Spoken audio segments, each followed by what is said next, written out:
seul est digne de recevoir louange et gloire pour l'éternité. Toi seul est digne de recevoir louange et gloire pour l'éternité.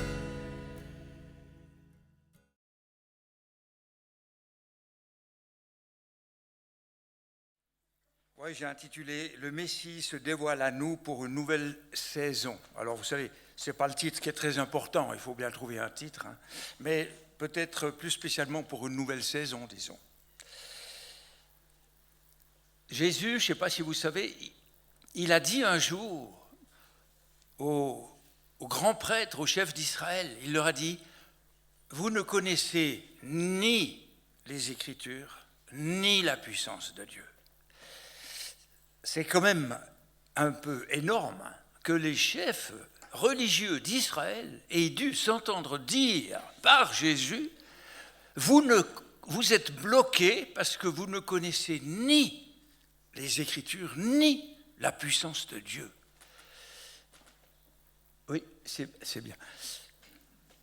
Alors, je ne vais pas parler sur ce texte-là, mais nous sommes ici pour connaître les Écritures et pour connaître la puissance de Dieu. On est d'accord? C'est ça qu'on veut. Vous la connaissez déjà pas mal, l'Écriture, j'espère, pas mal d'entre vous, parce que ça fait des années que c'est prêché dans ce genre de réunion. Et puis vous êtes, je pense, plus ou moins les lecteurs de la Bible, il faut les voir.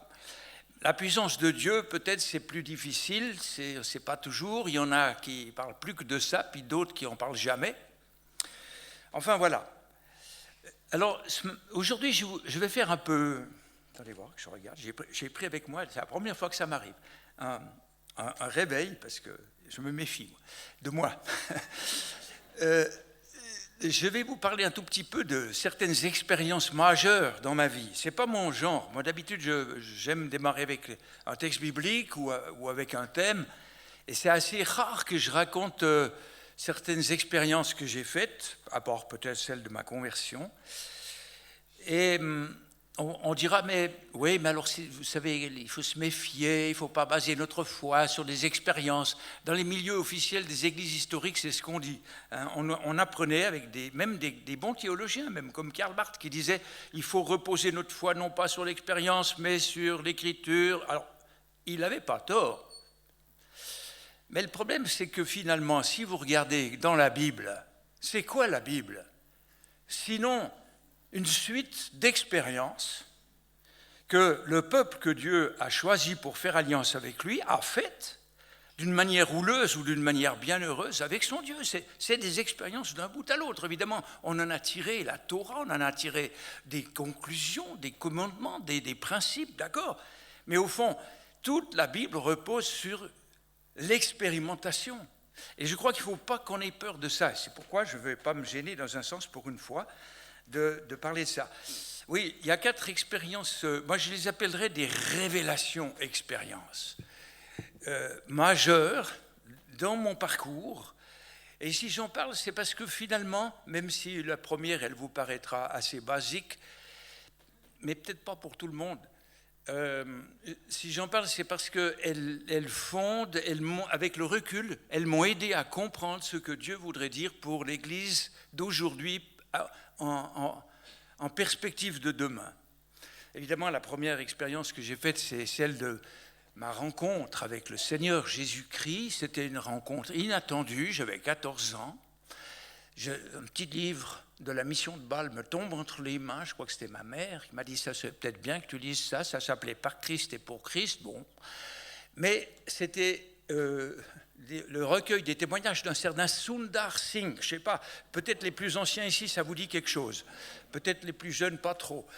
C'est un jeune sikh qui vivait dans le nord de l'Inde au début du XXe siècle et qui a été tellement tourmenté spirituellement, troublé, parce qu'il avait brûlé une Bible que les missionnaires lui avaient donnée, il était pratiquant dans sa religion sikh, qu'il ne pouvait plus vivre. Et il a décidé, alors qu'il avait 16 ans, que si Dieu ne se révélait pas à lui, quel que soit ce Dieu, il se jetait sur les rails du train qui passait tout près de la propriété paternelle pour mettre fin à ses jours. Et pendant la nuit, la dernière nuit, là où il s'est mis en prière tout spécialement, toute la nuit, une demi-heure avant le passage du train, le Seigneur Jésus lui apparaît dans une vision, d'une manière très semblable à celle de l'apôtre Paul sur le chemin de Damas. Et l'interpelle sur sa vie, je ne veux pas insister là-dessus. Il s'est converti radicalement, il est parti alors que sa famille était très fâchée, il a pris la robe de Sadhu et il a consacré sa vie à annoncer l'évangile dans les populations d'Himalaya. Alors bon, il est venu en 1922 en Suisse, et là, il disait à l'auditoire de l'époque, il a passé dans plusieurs villes de Suisse romande, il leur disait, vous en Suisse, vous en Europe, vous savez plein de choses sur Jésus, vous avez plein de connaissances sur Dieu, contrairement aux gens de mon peuple qui ne savent rien du tout.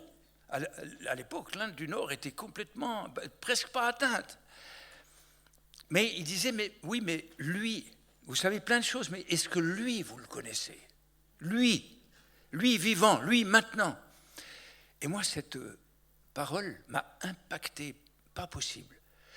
Et je me suis dit, mais c'est vrai, oui, je connais certaines choses aussi, parce que l'école du dimanche, les leçons d'histoire biblique à l'école, mes parents un petit peu aussi. Mais finalement, je ne le connais pas vraiment. Il n'intervient pas vraiment dans ma vie. Et il disait, si vous voulez le connaître, eh bien, il faut prier. Il faut passer du temps avec lui dans la prière. Et j'ai dit, c'est ce que je vais faire. Je suis son conseil. Je me mets en prière. Je dis Seigneur Jésus, je vois que pour lui, tu as été vivant. Fais la même chose pour moi. Et dans les heures qui ont suivi, il y a une inondation de lumière qui est venue en moi d'une manière bienfaisante, mais comme ce n'était pas possible. Un breuvage, une eau vive qui pénétrait en moi. Je me suis dit, mais ça, j'ai jamais connu. Mais ça répond à mes aspirations. J'avais beaucoup d'aspirations comme adolescent. Et elles ne m'avaient jamais satisfaite. Mais là, cette fois-là, je savais que je vais rencontrer celui dont j'avais besoin dans mon adolescence. Et il s'est fait que, immédiatement, les jours d'après, j'ai ouvert pour la première fois la Bible. Bien sûr, je connaissais certaines histoires par l'école, mais je n'avais jamais ouvert une Bible. Je prends cette Bible, je commence à Genèse 1, etc. Je ne sais pas jusqu'où j'ai été, mais assez loin. Je ne comprenais pas la moitié des trucs que je lisais, mais j'étais accroché, je trouvais bien. Il y avait quelque chose qui brûlait dans mon cœur. Enfin bref, cette rencontre avec Jésus vivant a été le tournant. 2 ans après, j'ai su que j'allais devenir serviteur de Dieu, alors que jusqu'alors, j'y avais jamais pensé, ça ne me serait jamais venu à l'idée. Et puis ensuite, bien sûr, j'ai fait d'autres expériences. Quand on a dit, par exemple, en premier... Philippe Descorvées disait, il citait l'apôtre Paul, je n'ai rien voulu savoir parmi vous d'autre que Jésus-Christ et Jésus-Christ crucifié. Alors ça, je l'ai découvert effectivement. Mais ça a commencé par Jésus vivant. Ça a commencé par une expérience directe. Ensuite, j'ai découvert effectivement toute la valeur de la croix. Au début, ça m'échappait un peu, quoi. Je me disais, il était bon, quoi, tellement bon qu'il s'est fait avoir, enfin il s'est fait crucifier. Mais j'ai découvert finalement la valeur, au point que souvent je me suis dit, Jésus, ce qui prouve qu'il est véritablement la vérité, c'est que c'est le seul qui a jamais triché, parce qu'il a passé par le seul chemin pour sauver l'humanité, c'était la croix. Et puis après, bien sûr, on découvre toujours plus le Père. Il m'a fallu du temps. Vous savez, moi, je suis quelqu'un à évolution lente. Je dis ça pour rassurer tous ceux qui trouvent que ça va lentement. Je ne suis pas un type rapide, je suis rapide dans la révélation. Dieu m'a fait la grâce de révélation puissante et rapide. Mais après, pour tirer les conclusions, pour la sanctification, pour tous ces trucs-là, c'était une autre paire de manches. Il a fallu des années et des années que j'apprenne, que j'accepte de changer mes manières de voir. Oh là là, c'était pas tout seul. Je dis ça parce que, rassurez-vous, hein, un homme âgé vous dit ça, persévérer, ça vaut la peine. Ça vaut la peine. Hein. Alors bon, alors qu'est-ce qui s'est passé comme effet? Je ne veux pas insister trop parce que c'est relativement connu. Il s'est passé deux choses fondamentales qui sont connues de vous, mais qui ne sont pas forcément pratiquées. La première, c'est que j'ai eu un attachement pour le Seigneur Jésus indéfectible. Je suis tombé amoureux du Seigneur Jésus. Et entre lui et moi, ça a été le grand amour. Et je peux vous dire qu'aujourd'hui, à 77 ans, c'est encore plus le grand amour. Je suis encore plus amoureux du Seigneur qu'à l'époque. Ça, c'est la chose qui a tenu sans discuter dans ma vie.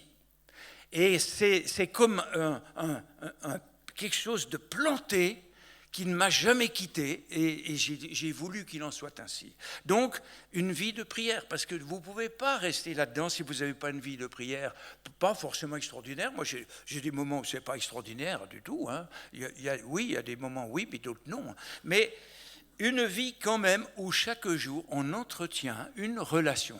Alors, appelez ça autrement. Si vous êtes bloqué avec le mot prière, tant pis. Mais entretenez une relation personnelle avec lui. Tous les jours. Même quand ça ne va pas. Parce que ce n'est pas parce que ça ne va pas que le Seigneur n'est plus là. Ce n'est pas parce qu'il y a des nuages que le soleil a disparu. Donc, entretenez une relation vivante avec lui tous les jours, tous les jours. C'est tellement merveilleux. Et s'il faut des fois s'accrocher et qu'il ne se passe rien, tant pis, il y a des jours comme ça. Puis il y a d'autres jours où vous ne cherchez rien, et puis tout d'un coup, vous êtes envahi. Et puis alors, le deuxième aspect, c'est la Bible. Alors là, je suis tombé aussi amoureux de la Bible. Et il n'y a pas un jour, je ne mens pas, je crois qu'il n'y a pas un jour dans ma vie où je n'ai pas médité la parole. Je n'en fais pas un principe légaliste. Si pendant quelques jours, vous n'avez pas ouvert la Bible, ne faites pas une histoire, ne faites pas des complexes. Mais quand vous connaissez le Seigneur, vous avez envie de sa parole. Et quand vous avez découvert que cette parole est dans l'Écriture, vous ouvrez l'Écriture et vous méditez. C'est tellement extraordinaire. Moi, je ne pourrais pas m'en passer. C'est presque une addiction à la limite. Des fois, je me dis, est-ce que je ne suis pas un peu addict ? Est-ce que je ne devrais pas un peu me réfréner ? Je ne sais pas. Non, je ne crois pas finalement. Je crois qu'on finit par la connaître, vous savez, à la longue. Hein, même si vous ne lisiez pas beaucoup de commentaires. Même si vous n'écoutiez pas beaucoup. C'est bien d'écouter des messages dans des réunions comme aujourd'hui. Mais même si vous ne le faisiez pas, vous seriez nourri par votre lecture de la Bible et vous finissez par former, le Seigneur finit par former quelque chose en nous. Enfin, voilà. Maintenant, la deuxième, je voulais passer à la deuxième. Enfin, voilà. C'était basique jusqu'à maintenant. Peut-être pas pour tout le monde. Hein. Si jamais il y a quelqu'un qui n'avait pas encore fait une rencontre personnelle avec le Seigneur, ça serait peut-être bien tout à l'heure quand même de venir et de demander cette rencontre ou de la vouloir ou de la désirer. Parce que, bon, j'ai peut-être été privilégié, peut-être tout le monde ne vit pas à ce degré-là. Mais aspirons, demandons, ayons soif. Ah, Seigneur. Et puis alors, je crois que, oui, il y a tellement de gens qui sont mal nés. Il y a des gens qui sont devenus chrétiens par procuration, un petit peu. Ils ont entendu d'autres chrétiens qui leur ont dit, voilà ce qu'ils ont vécu. Et puis on leur a dit, vous savez, voilà le message. Et puis ils ont dit, ben oui, c'est quand même bien. Ils ont été un peu touchés par le Seigneur, c'est vrai. Le Seigneur a ouvert un peu leur cœur, mais c'est un peu resté là. C'est pas devenu très fort. Je crois qu'il n'y a rien de chrétien si ce n'est par une rencontre personnelle avec le Seigneur.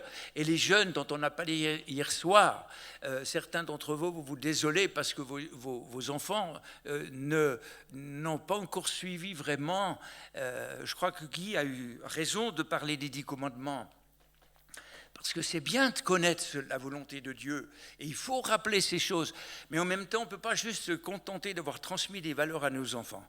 Si on transmet juste des valeurs, ça ne va pas durer longtemps. Ils ont besoin de quelque chose de plus fort, ils ont besoin du Seigneur lui-même. Et souvent, ce qui manque à nos enfants, c'est qu'on leur a bien transmis quelques valeurs, on leur a dit qu'il fallait la joie, la paix, qu'il fallait aimer son prochain, etc. Mais il faut qu'ils rencontrent Jésus. Et priez pour qu'ils rencontrent Jésus. Et il faut qu'il soit d'abord en vous. Il faut que, finalement, il brille en nous, même s'il y a encore des choses qui ne jouent pas. Vous savez, chez nous, non, nous aussi, il y a encore des trucs qui ne jouent pas. Hein. Mais au moins, il y a l'amour du Seigneur. Et quand les gens voient l'amour du Seigneur, quand nos enfants le voient, quand bien même ils seraient en réaction un peu fanfaron, comme ça pour montrer qu'ils se distancent, qu'ils ne veulent pas nous suivre, eh bien, ça ne leur échappe pas. Ils voient bien qu'on a l'amour du Seigneur. Et ça, un jour, ça ressort. Et puis alors la deuxième expérience majeure, c'est 15 ans plus tard, j'étais pasteur depuis 5 ans, on était avec Suzanne, on s'est mariés à cette époque-là, on était donc dans le nord de la France, chez les mineurs de charbon, là. Enfin, j'avais fait une année à Paris, puis après dans le nord, chez les ch'tis, comme on dit, et c'était dans ces villes industrielles, tout ça, et alors qu'on était confronté à des enjeux terribles, il y avait eu mai 68 l'année d'avant, c'était en mai 69, ce dont je vous parle maintenant. Il y avait l'athéisme qui fleurissait partout, il y avait la contestation étudiante, il y avait le maoïsme qui était très à la mode, il y avait l'agitation syndicale, mais ça c'est normal, en milieu ouvrier, non mais c'est normal. C'est normal, moi, en milieu ouvrier, il faut qu'il y ait des syndicats qui s'agitent un peu, c'est normal. Enfin bref, mais quand même, ça, spirituellement, ça remuait. Et voilà qu'un jour, alors que je me mettais en prière, et que je connaissais presque rien du pentecôtisme, sinon qu'on n'en parlait pas dans les milieux. Moi j'étais à l'église réformée à ce moment-là, on n'en parlait pas, et à cette époque-là, on n'en parlait pas. J'avais une petite connaissance parce que j'avais fait un petit travail à la faculté mais par hasard, sur le pentecôtisme et sur le parler en langue, et je ne sais pas comment ça se fait, et sur le baptême du Saint-Esprit. Sur le conseil d'un ami, je cherchais un sujet, je ne savais pas quoi prendre, il me dit, tu pourrais prendre ça. J'ai dit, ah, pourquoi pas. et bon, alors c'est les seules connaissances que j'avais. Et voilà que je me mets en prière, et je prie comme j'avais jamais prié jusqu'alors. C'était 7-8 heures du matin. Je ne pouvais pas m'arrêter de prier. En français. Je priais, j'avais envie de bénir Dieu. J'étais visité jusqu'à midi, sans arrêt. Jusqu'à midi, je n'ai pas bougé. Après, bon, c'est rentré dans l'ordre, etc. Si on ose dire. Le lendemain matin, je me remets en prière, comme je fais d'habitude. Ça recommence. La même. Mais je me dis, qu'est-ce qui se passe? Une onction de l'Esprit, une inondation du Saint-Esprit. En français, hein, ce n'était pas en langue. Oh. Ça rentre dans l'ordre vers midi, 1h. Le troisième jour, je me remets en prière, ça recommence. Tout le matin, je ne pouvais pas bouger, j'étais là, dans le Seigneur. Vous savez combien de temps ça a duré? 40 matins. En tout cas 30 avec intensité. Les 10 derniers, ça diminuait un peu. Pendant 40 jours. Alors vous direz, en voilà un qui a de la chance. J'aimerais bien vivre ça. Ce n'est pas le problème. C'est vrai que j'ai été gratifié d'une grâce que tout le monde n'a pas. Mais je crois que le Seigneur m'a visité à ce moment-là, d'abord pour mon ministère, d'abord, pour moi-même, pour ce qu'allait se passer 2 ans plus tard, parce que 2 ans plus tard, c'était le début du renouveau charismatique dans les pays francophones. Mais aussi pour aujourd'hui, parce que je crois que le Seigneur réserve à ceux qui s'attendent à lui une mesure beaucoup plus grande que ce qu'on pourrait attendre. Vous savez, la Pentecôte, ça a été un petit échantillon de départ. Il ne faut pas voir la Pentecôte comme le grand truc, super. Et puis après, ben voilà, on ramasse les restes un petit peu encore. Il y a encore un peu. Non, c'est le contraire. Ouh là là, ça passe. C'est le contraire. Le Seigneur réserve pour les derniers temps quelque chose de bien plus grand que pour les premiers temps. Moi, je crois ça. Hein. Enfin, voilà. Alors, qu'est-ce que le Seigneur m'a révélé, m'a parlé pendant ce temps-là et qui m'a fait découvrir progressivement? Moi, je dirais en gros, bien sûr, c'est la capacité céleste. Le ciel peut descendre. Il y a des incursions, il y a des ouvertures. Et si nous cherchons ces ouvertures, et si nous avons faim et soif de recevoir le ciel pour qu'il soit dimensionné, pour qu'il soit montré sur la terre aujourd'hui, si ceux qui ont soif de ça, ils vont le recevoir. Et je crois qu'il faut simplement chercher, et le Seigneur l'a dit, vous me chercherez de tout votre cœur et vous me trouverez. Si vous me cherchez de tout votre cœur, si vous mettez par derrière tous vos petits trucs, toutes vos petites envies, tous vos petits attachements, tout le petit confort auquel on s'attache, allez. Et puis maintenant, on cherche le Seigneur, pas juste pour nous, pour être fans, mais pour les autres, pas seulement pour l'Église. Oui, bien sûr, mais même pour le monde, une dimension messianique. Je crois que le Seigneur veut visiter aujourd'hui le monde entier par une dimension messianique. Et au fond, je découvrais le royaume de Dieu. Je me suis rendu compte à ce moment-là que l'Église, ce n'était pas un petit truc à faire fonctionner, religieux. Vous voyez, la machine à tingler, tu tires le truc, t'en tires un autre, bing, et puis donc ça tourne, et puis tu ne sais pas pourquoi, puis ça actionne, mais rien du tout, ça ting, donc, bon, c'est une machine ecclésiastique, parce que voilà, il faut faire tourner la boutique. Hein. Non, oui, c'est pas ça, c'est pour le royaume de Dieu. J'ai découvert que Jésus n'était pas venu juste pour nous sauver de la perdition, afin d'aller au ciel quand on est mort, mais qu'il était venu pour régner. Et aujourd'hui, le Seigneur attend des gens qui sont d'accord de mettre à disposition leur vie pour qu'ils puissent montrer son règne dans nos cités, dans nos villes, pas seulement à l'intérieur des murs des églises, mais là où on va, là où on travaille, là, dans tous les milieux, d'abord pour les pauvres, hein, parce que c'est une bonne nouvelle pour les pauvres, d'abord. Nous, dans le nord de la France, on a appris à connaître les pauvres avec Suzanne, mais après aussi, quand on a ouvert l'œuvre Cabès pour les étrangers, pour les immigrés pendant 20 ans, ça dure toujours d'ailleurs, mais c'est quelqu'un d'autre. On a fait l'expérience de ceux qui sont démunis, qui ne connaissent pas le Seigneur et qui sont étrangers, qui arrivent dans un pays, ils sont tout seuls, ils ne savent pas quoi faire. Donc, c'est d'abord pour eux, mais c'est aussi pour des gens d'influence. Arrêtons de prendre un profil bas. Moi, j'ai longtemps été complexé envers les gens d'autorité, ainsi qu'envers les gens plus âgés que moi. Le Seigneur m'a guéri maintenant de ça. Mais bon, pour les gens plus âgés,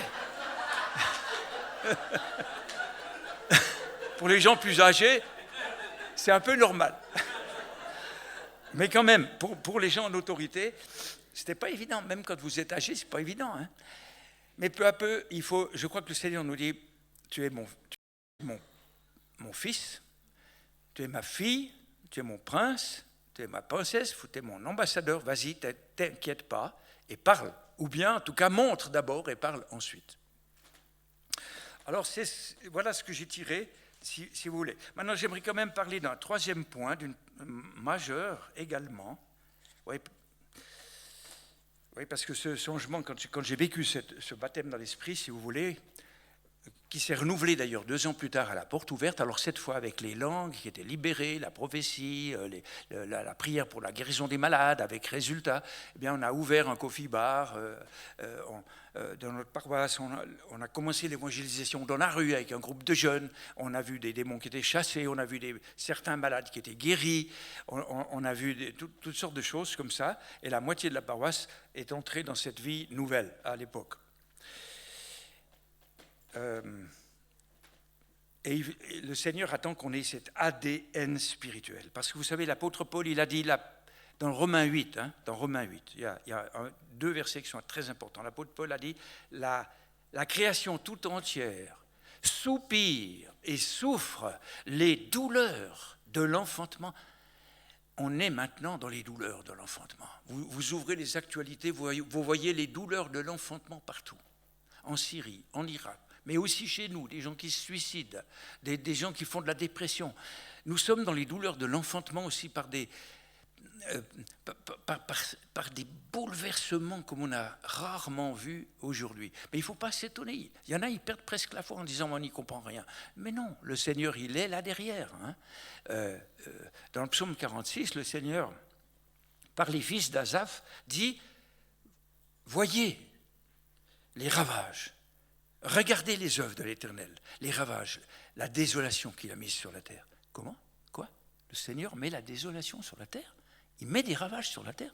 Oui, mais écoutez la suite. Il a dit, il fait cesser les combats jusqu'au bout de la terre. Il brûle les chars de feu dans les flammes, il brise l'arc et il rompt la lance. Le but, il est merveilleux, mais le passage, il est un peu dur. Mais ça fait partie d'un accouchement. Un accouchement, il y a le passage, quoi. C'est pas facile. Ben, nous vivons ça, nous sommes là-dedans. Alors, je vais être plus bref pour la troisième expérience majeure, c'est que le Seigneur peut nous faire passer par des moments, et il faut le savoir, c'est plus difficile à accepter, qui semblent être dans la contradiction de la royauté glorieuse que je viens d'évoquer. Ça a l'air bien dans le Saint-Esprit, c'est la royauté, c'est le royaume qui vient, c'est les miracles. Le Seigneur peut nous faire passer par des moments où ça semble être tout à fait le contraire. Je vais prendre un exemple. Dans notre famille, il est né chez une de nos filles 3 enfants, et le 3e est handicapé sévère, dans le sens qu'il est moteur cérébral, il peut bouger qu'une petite moitié de son corps, côté droit, mais pas le côté gauche, ou le contraire, et puis il ne peut pas parler. Et il a une intelligence réduite. En même temps, il est béni, il est épanoui, il est joyeux parce qu'il est visité, il est sensible à la présence de Dieu. Donc il est privilégié, mais il est gravement handicapé. Et on s'est dit, Seigneur, on voit bien que l'ennemi a fait du dégât, qu'est-ce que tu veux ? On a prié pour lui, parce qu'il y a quand même des promesses. Si vous priez en mon nom, vous me demandez quelque chose selon ma volonté. Je vous entends, je vous écoute. Et si nous savons qu'il nous écoute, nous savons que nous possédons déjà ce que nous demandons. Et puis voilà, jusqu'à maintenant, cet enfant est béni, mais même nos prières, mais même aussi celles de grands spécialistes de la guérison dans la IMG et tout, non, il n'y a rien à part une bénédiction spirituelle, il n'y a rien qu'à bouger. Et le Seigneur nous a fait comprendre qu'il y a un principe quand même qu'il faut accepter dans notre vie, c'est que la vie de résurrection, elle a besoin de passer par la mort dans un certain sens, pas la mort physique, mais il y a quelque chose, Jésus a dû être comme un grain qui tombe en terre et qui meurt pour produire la résurrection, la sienne et puis celle de l'humanité future. Mais c'est aussi chez nous, il y a aussi quelque chose comme ça, dans le sens que le Seigneur ne nous ôte pas forcément les difficultés les plus grandes, parfois, et il ne nous épargne pas forcément de devoir donner à lui, sans qu'on comprenne toujours, certaines choses qui ne se passent pas comme on le voudrait, parce qu'il est plus grand que notre sagesse et que notre justice. Remarquez qu'un rétablissement de cet enfant peut encore intervenir. On n'a pas dit que c'était fini. Mais il a quand même 20 ans maintenant. Et je crois qu'en même temps que nous cherchons les choses glorieuses de sa parole et de sa promesse, moi je risquerais prudemment 2 réponses à ce genre de situation que tôt ou tard les uns et les autres nous vivons. Peut-être pas sous cette forme-là, mais nous vivons tous des moments où nous disons comment ça se fait que le Seigneur ne me réponde pas, comment ça se fait que je reste sur ce point-là dans une sorte d'incapacité. Moi je risquerais 2 réponses prudentes. La première, tu peux perdre peut-être un bout de ta foi. Tu peux arriver dans un doute assez sérieux suite à des non-exaucements de prière. Tu peux être ébranlé sur pas mal de plans. Mais il y a une chose qu'il ne faut jamais lâcher. C'est le Seigneur, c'est Jésus et c'est son Père dans les cieux. Ça, ne lâchez jamais, quelle que soit la difficulté, quelles que soient les catastrophes qui se passent dans le monde et vous vous dites, mais comment ça se fait, Seigneur, que tu permettes des choses pareilles? Moi, ça m'est arrivé, hein.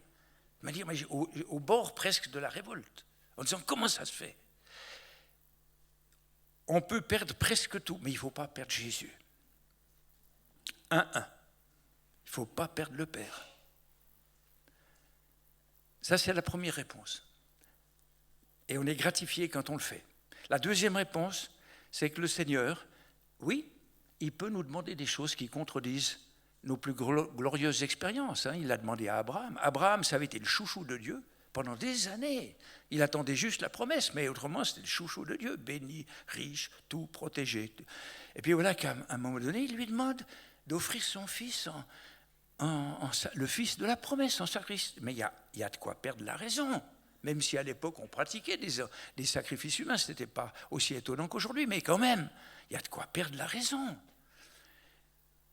Alors on dira il n'a pas eu besoin de le sacrifier, d'accord, mais c'est tout comme, hein, c'est tout comme. Et le Seigneur lui a rendu Isaac d'une manière nouvelle, comme par une sorte de résurrection, dit l'Épître aux Hébreux. Et pour nous, c'est la même chose. Si vous regardez l'apôtre Paul, le grand intercesseur, l'apôtre par excellence, qui avait une écharpe dans la chair, il a demandé par 3 fois, Seigneur, ôte-moi ça. Ça m'handicape dans mon ministère. 3 fois. Et 3 fois chez l'apôtre Paul, c'est comme 10 000 fois chez nous. Hein. La 3e fois, qu'est-ce qu'il reçoit comme réponse? Ma grâce te suffit. Mais ça, il faut l'entendre, il faut l'accepter. Hein. Il l'a accepté. Il n'a pas dit, oh, j'arrête l'apostolat, je vais m'acheter une villa dans un coin, bien sûr, je serai toujours un chrétien, mais je vais plus... Non, il a accepté. Ma grâce te suffit, c'est dans ta faiblesse que ma force s'accomplit. Voilà, ça c'est la 3e expérience. Puis une dernière, alors je ne m'étends pas dessus parce qu'on en a déjà parlé, c'est l'expérience de l'extraordinaire communion fraternelle que nous avons, nous, dans cette équipe qui vous visite dans cette convention. On en a déjà parlé. Hier soir, Tom en a parlé. Donc, je ne veux pas en dire plus, mais ça vaut la peine. Cultiver à quelques-uns un groupe pas fermé, pas sectaire, mais un groupe ouvert, un groupe où vous pouvez grandir ensemble, vous pardonnez de manière inconditionnelle chaque fois, et puis vous repartez sur une base nouvelle. Ça vaut la peine. Je m'arrête là.